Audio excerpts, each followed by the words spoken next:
Hello guys, welcome back to the Mike Pot channel. In this video, I'm going to be talking about Mötley Crüe's Netflix movie, The Dirt. So, let's get into it. So finally, we get the movie adaptation of Mötley Crüe's best-selling book. I'm not going to lie, I fucking love the book. Now, I'm not a massive reader. Normally when I do read, it's either a musician or a sports person's biography and autobiography. But The Dirt is definitely one of my favourites. So the casting choices for the members of the band were sick. Like, I was a bit apprehensive at first when I found out who was playing who, but after watching the movie I can say they justified their roles brilliantly. Machine Gun Kelly as Tommy Lee was brilliant, as well as Douglas Booth, who you might know, who played Romeo in Romeo and Juliet as Nikki Sixx. We have Daniel Webber, who played Lewis Wilson in The Punisher as Vince Neil, and Ewan Ryan, who plays Simon in Misfits, as well as Ramsay Bolton in Game of Thrones as Mick Mars. So let's talk about the movie itself then.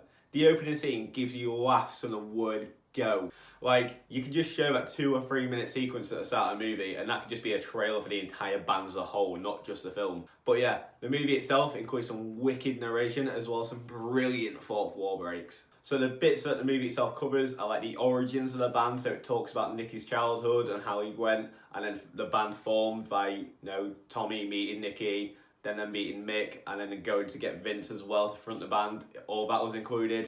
It then goes on to them naming the band, a little scene from their first show, and just showing their meteoric rise over a short period of time. It was wicked to see.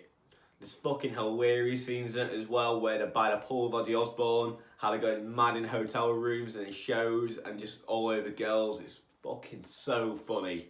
But it's not a movie that's just jam-packed of funny scenes. It explores where things start to go south with the band as well. Things like what happens between Tommy and Roxy, Vince's car crash, and Nicky's use of heroin. After a cool as fuck scene where it's a day in the life of Tommy, and then it goes to Tommy's wedding day. After that, things get really dark with Nicky as he overdoses on heroin and is actually officially pronounced dead for 2 minutes.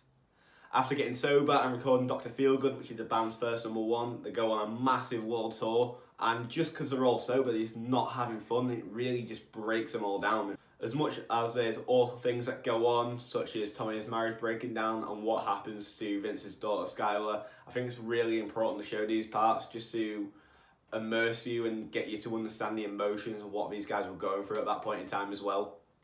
But yeah, after everyone collectively hits rock bottom, it's kind of that what reconciles everything as well and brings everyone back together and closer, and it lives up to what they say about themselves, where they're not just a band but they're a gang and they're just so tightly knit and close. It's brilliant. After all this, the band go on and have another brilliant 20 years.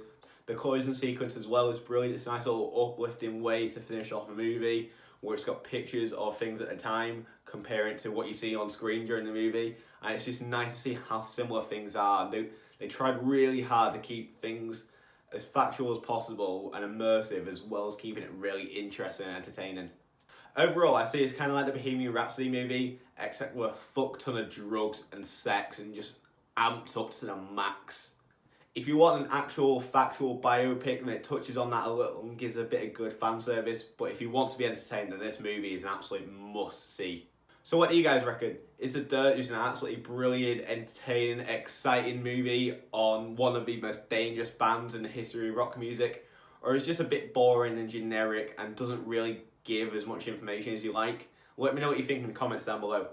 And as always, if you like what you see, then please share and subscribe to stay up to date on more content. And I'll see you next time. Cheers.